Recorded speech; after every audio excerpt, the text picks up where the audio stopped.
ہے حضرت مولانا احمد صاحب پرتاپ گڑھی رحمۃ اللہ علیہ ایک بار ایک سفر میں جا رہے تھے، تو سفر کے درمیان ایک مدرسے میں جانا ہوا، تو لوگوں نے کہا کہ حضرت کچھ بیان کر دیجئے۔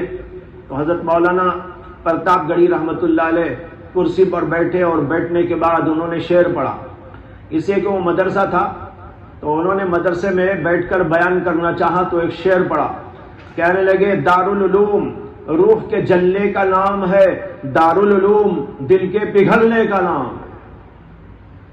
دارالعلوم روح کے جلنے کا نام ہے، یعنی دارالعلوم اس جگہ کو کہتے ہیں جہاں پر رہنے والے اللہ کی محبت میں جل رہے ہو۔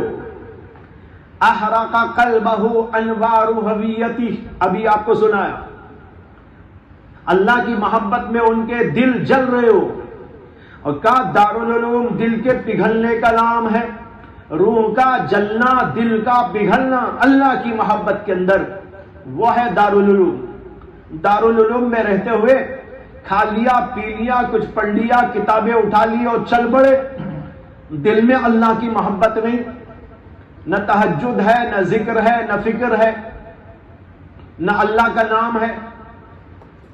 نہیں بھائی، وہاں تو آپ کی زندگی کے اندر فرق آنا ہے۔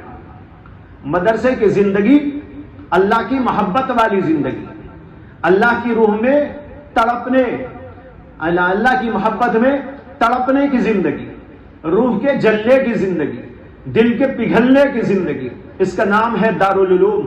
اس لیے مدرسے میں رہتے ہوئے ان چیزوں پر اپنے آپ کو تیار کرنے کی کوشش کرنا چاہیے۔ وآخر دعوانا الحمدللہ۔